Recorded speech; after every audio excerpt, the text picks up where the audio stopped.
And joining me for all the chat today is Tom Slater, editor of Spiked Online. Very good morning to you. I mean, genuinely, I wake up every morning like, what's the latest on these Epstein files? We waited a long time for them. I mean, long time. He was supposedly killed himself. I don't believe that happened. Quite a long time ago. And we're still talking about this man.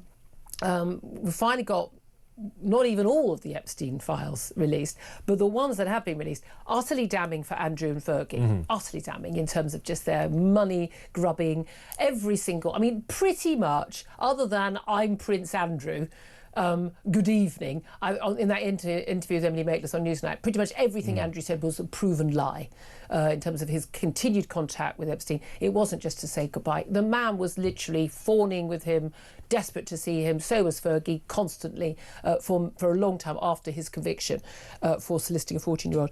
The allegations about against Mandelson, though, are looking very serious indeed. We are looking at June 2009. We are talking about, you know, we're in the heart of the financial crisis at this point. Mandelson appears to have forwarded a memo from closest advisor to the Prime Minister, Nick Butler, the Prime Minister then being Gordon Brown, forwarded it to Epstein, suggesting the government should sell off assets to bail out Britain's banks. Mandelson captions it, interesting note that's gone to the PM. And then Epstein, who is a financier, he can make serious amounts of money on this. By the way, at the expense of the British people at this point.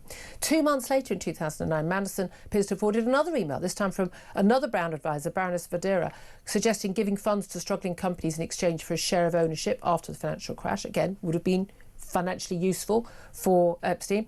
In April 2010, he appears to have sent Epstein a note about a meeting between the Chancellor, who then was Alistair Darling, and the US Treasury Secretary Larry Summers, and he sent details of the meeting between himself and Summers, including banking regulation, again, some guy involved in banking, clearly beneficial, and absolutely crucially, a month later, in May 2010, he appears to have messaged Epstein confirming plans for a €500 billion bailout of the banks, and he also seemed to warn the paedophile of Brown's resignation before the news was made public. I mean, probably about 8 hours before it was made public, saying he'd finally got him to go. This was when Gordon Brown was failing his negotiations to form a Lib Dem Labour coalition after the 2010 election result. He was basically messaging him constantly with any information that could be of use to him. He then got his help to get a job which was supposedly going to pay him effectively $4 million a year. Nice work if you can get it. Took $75,000, which he doesn't recollect. And an interview with Katie Balls in the Times, some of which was carried out before he resigned from Labour, but some since. He seems to think he's the victim. What do you make of it all? Well, I, for one, was shocked to find out that Peter Mandelson, of all people, wasn't entirely on the up and up. All those many decades of showing up inexplicably on various people's yachts, at some point later a healthy donation being made to the Labour Party, that this guy, out of all of the new Labour figures, is one we expected more of. Yes. And the fact that we didn't get it in relation to Epstein is absolutely shocking. I mean, I say that not to downplay the seriousness of what is here at all. I mean, just because it fits a pattern, shall we say, where Peter Mandelson is concerned, doesn't make it any less damning. What is being alleged here is kind of, you know, talked in quite euphemistic terms of sharing financially sensitive information. If what is in black and white now is what we think it is, there's potential allegations of very serious insider trading here. The frequency with which he's in contact with not only a disgraced sex offender, but also a financier, as you say, someone who could readily profit off of the information that is being supplied to him, is absolutely staggering, and also naturally raises questions about the judgment of our current Prime Minister, given this is someone who burnt a fair amount of political capital in making ambassador to the US and sticking by him even originally when some of this heat started to turn up. So, you know, we're talking about a police investigation now, let alone just someone having to resign in disgrace. And I think does it say a lot about Lord Mandelson we didn't already know? Probably not. Does it add to the pressure on a Keir Starmer government that doesn't seem to have been able to make any good decisions so far? Absolutely. No, but that's the thing. There's no questions, especially in Morgan Sweeney, his chief of staff. But again, he's appointed by Keir Starmer. So if he's not going to take his advice, then don't appoint him. Quite. But again, as you say, we all knew. I mean, everyone knew after his first resignation, way back when, under Tony Blair's first government, that he was a liar. We knew he was a liar because he'd lied about his mortgage. And it wasn't, getting a big mortgage, but it wasn't. It was actually a loan from Jeffrey Robertson. Probably lied to his mortgage company. He's been getting away with all his life. And you do think with a lot of these men, what? We're talking a lot on the show yesterday. Everyone says he's so clever. I'm like, clever people don't get caught, surely. He keeps getting caught, and people still think this guy's a genius. This guy's a genius. But I mean, again, I've always found these things. OK, if you're doing this for millions or billions, it makes sense, 75k. But obviously there were other things. Obviously there was a promise of other things. I think that this may or may not be in some of the emails we're going to see. I think he is corrupt to his, to the top of his head. I really, really do. I'm sorry. I genuinely, I think the evidence is really clear. And all Lord Mandelson has been saying about all this is like he has no recollection.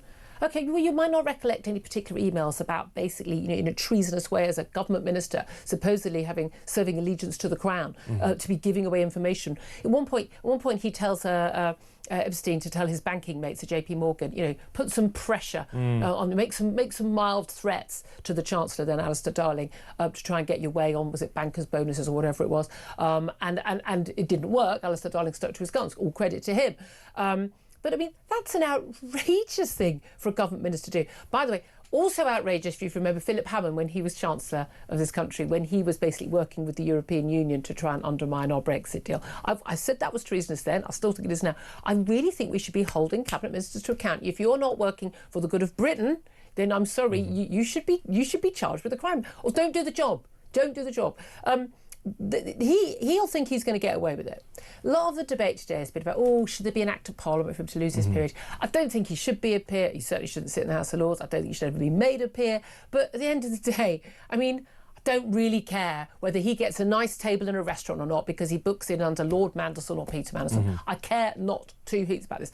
But there is this argument about how on earth is it that we can get rid of MPs but we can't get rid of these peers from the House of Lords. So it's all a convention that, well, he won't sit in the House of Lords, but he could if he wanted to. Does any of that matter? Not in the grand scheme of things. As you say, when we're talking about a police investigation, these aspects of the debate feel a little bit secondary. Also, I think it's just caught in that sort of dance after you get disgracing information like this out into the public realm, where suddenly it's the pressures on the Prime Minister not just to strip him of his Labour Party membership, but to take him out of the House of Lords, to do this, to do that. And now we're obviously talking about the fact that he almost certainly won't use the title and almost certainly won't sit in the House of Lords again, but even the fact that he is technically still a bearer of that title. I mean, this is going to strike people a lot as a kind of distinction without a difference, but naturally it's just all part of the process that the government is going to have to go through to sort of publicly atone for having made these mistakes, even if it doesn't make that much material impact on Mandelson's ability to operate and all the rest of it. Yeah, exactly. But I think some of these quotes from this interview done with Katie Balls of the Times, and some of this was done before he actually left the Labour Party, but this is after basically all these revelations were coming out. It was like this is Mandelson. It was like a 5:30 a.m. drive-by shooting. I was at the edge of something. Suddenly I was put at the centre of it as a result of historical emails of which I have no memory and no record. And apparently the emails also came as a surprise to Downing Street. They basically, when he was ambassador, and he and his husband were told to be out of that residence in a week with everything packed up and removed. It felt like being killed without actually dying. He says he described it as a life-changing crisis. And she says, I mean, I'm navigating the experience because I have really good friends who are helping me to do so, starting with Ronaldo, his partner, more than anyone else. But he talked about his relationship with Epstein and said, he was like dog muck. The smell won't go away. But talked about how he was, why he was so, he was very clever. And how he would basically, inveigle himself into his life. But I mean, this is absolute nonsense. I mean, this is abject nonsense. He wanted to hang around with Epstein because Epstein was rich, and we've got these photos of him, in the house, on Little St James Island, in the house in Paris, so the flat in Paris, and his wife. Can't unsee those photos. Yeah, I mean, it's just non-stop. He was basically on a freebie. Epstein just basically, sent everyone around on his private jet or on first-class tickets, and all these people loved it. A lot of these people, by the way, interestingly, wealthy enough to afford the stuff on their own. It will never amaze me how much really rich people try and get other rich people to give them freebies. Rich people are like the cheapest people on the planet. You can afford your own flights. Pay for your own flight to Epstein. And it seems like he's got no class. Yeah, and the way in which the already quite rich seem very beguiled by the mega rich seems to be a big part of this. And Tony Blair's story. one of those. No, absolutely. He and his wife, very rich. She was earning about $500,000 a year. Yeah. But he was like surrounded by all these people who are multimillionaires, and it's like, I want me some of this. Exactly, and it's kind of started that trend for as soon as you have a Prime Minister leave power, leave Parliament, suddenly just trying to get to that kind of level, because those are the people that they've been hanging around. And that's another part of this story which will make people really recoil. It's a reminder of what utterly different lives these people lead. That we expect that of the kind of mega rich and the financiers and so on, but when it's kind of politicians, people who might be standing for Parliament, MPs, people who are saying that they care about your cost of living concerns, meanwhile this is happening, it's a reminder of that gap between the public and politicians. And also for Peter Mandelson to play the victim, I mean, it does make you reach for the world's tiniest violin. Like, first of all, because all of these problems that you're facing are entirely of your own making. He said he's been unlucky, and some of that bad luck has been of his own making. All of it has. It's not unlucky. He's only unlucky because he got caught out lying each time. No, and also it's just a spectacular failure of common sense, or a refusal. Maybe he didn't care. Integrity. If people also, even if we want to buy his cover story, which is that he was one of the many people who were fooled by this dazzling rich person, fooled by this convicted child rapist. The fact that not only did he continue his relationship with Epstein after he was found guilty of soliciting prostitution from a minor, but also appeared to be advising him on how he could, dress up that conviction as something less as it would be, utterly explodes that. But even if we took his cover story as read, if you're constantly hanging around with, being flown around by, enjoying the hospitality of someone of that level of wealth, who has, shall we say, various financial and other interests, do you not think that would come with some kind of strings attached? Like, are you really that dumb, Peter Mandelson? I mean, actually, I agree with you, he's not the great genius he was being made out to be. But he is a very clever But man. I dare say he's not as dumb as he's being... And he knew perfectly well that, Epstein wanted this information from him. I mean, also, Peter, no offence, are you that great company that he wouldn't hang around with you for anything other than, say, with Andrew and Fergie? No one is hanging around with Andrew and Fergie for the scintillating conversation. I mean, believe me, having once had a phone call from Fergie, I've mentioned before, hello, this is Sarah. I mean, no, genuinely. I genuinely sit there going, can you get off the phone? I'm busy. I'm just making a cup of tea. But this is the thing. I think the net is closing in. Mm-hmm. But the question I'm asking: do you trust there'll be a proper investigation, or do you think there'll be an establishment cover-up? Because I think you and I, one thing we've agreed on lots of many topics over the years, and the ones we disagreed on. We're not conspiracy theorists. I've always been of the view it's incompetence, laziness, ego. It's very rarely conspiracy. But there absolutely, I think, has been... Look, there have been a lot of people who've known perfectly well. We know Jeffrey Epstein was a conspiracy. He only got charged with one, act against one 14-year-old when he was back in 2008. So, I mean, and he got the most ridiculously easy jail time. And he was basically out most of the time. I mean, that was a conspiracy within government and within police to actually, the Justice Department in America, to let him get off. There's definitely been a conspiracy there. Definitely been a conspiracy to keep quiet about Prince Andrew and his links with Epstein over the years. Of course, as we discussed with senior figures in royal protection and a former press secretary to the Queen, late Queen. Of course, the police would have passed this up the line, and of course, senior officers would have known, and of course, it would have been passed to senior staff in Buckingham Palace, and it was allowed to carry on. There's already been a cover-up. There's only reason to suspect there won't continue to be one. No, I think that's an entirely fair point. I guess the question where Peter Mandelson is concerned is what incentive is there for the Labour Party or for the government to try and dampen this down in any way they possibly can, or to essentially just get the barnacle off the boat, throw him off the bridge. And so that's to see how that plays out will be interesting. Obviously, the extent to which he might implicate other people in the former new Labour government is the line about Peter Mandelson is he's known where the bodies are buried for years. Yeah. And therefore that could be something he's not been called the Prince of Darkness for no reason at all. I mean, that was his only real saleable skill, wasn't it, when they brought him back in, was that he knows how the world works, which is to say that he has a big contact book, but also knows where the bodies are buried, to lean on that metaphor once again. So, yes, but at the same time, the political pressure is such now that something has to be done. And also, if the police get involved, I mean, this becomes But again, do we trust the police? There have been lots of times when you think, like, really, was that a proper investigation? Again, there's a lack of evidence. Well, if you don't look for it, I mean, again, if you can't find the guy who stole my handbag in June 2024, I'm not entirely sure I'm going to trust your ability. You've got his name and his address and his photo. I'm not sure of your ability to look into this, police. Sorry, not got much faith anymore.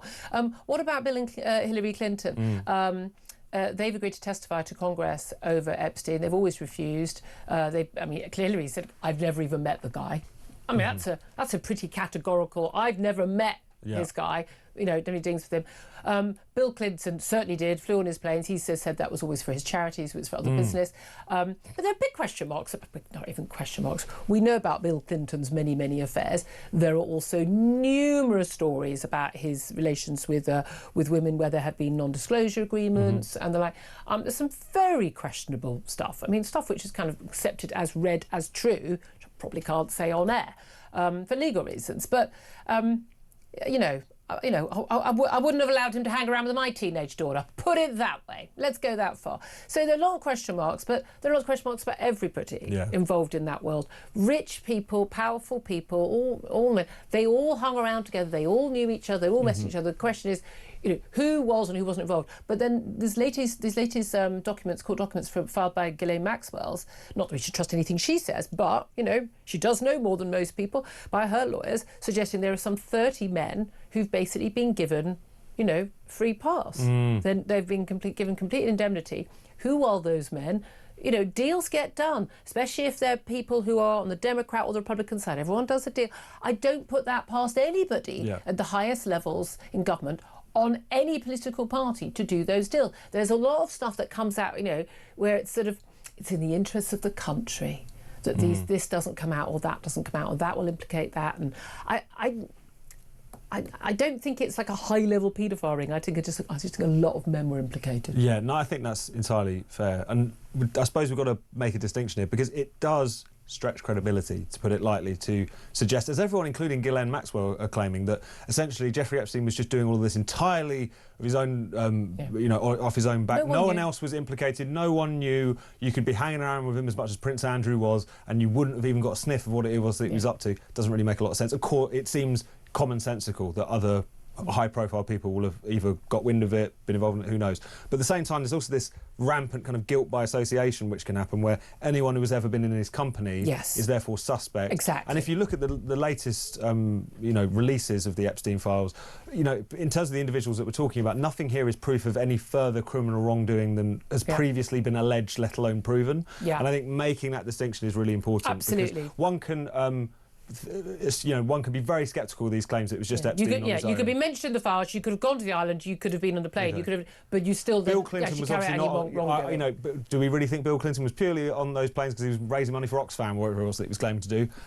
Maybe not. But at the same time, we don't know. You can't damn them on the basis of here is a photo of them standing next to said person. No, absolutely. I mean, again, exactly. I mean, I get asked for selfies from people, you know, every now and then, and I always think, God, am I going to be one of those people that someone's going to turn out to be sort of a, you know, a serial killer? They'll go, and there you are. I'm going, I won't even remember. I don't know. I was at a train station and someone said, I like your show, can I have a selfie? I don't know. And I often think about that when I see, like, you can have a photo with someone or you're at an event and that person's in the group, you know, that can easily happen. But yeah, I just after the cover-ups we've seen on so many other things and the information that we've had in the public domain about Andrew for so long, and the question marks about Mandelson, I'm sorry, I just don't think I trust any investigation is really going to get to the bottom of it. And I think it's down to journalists, I think it's down to the public really now. It really is in terms of what we're willing to accept. I'd love to hear your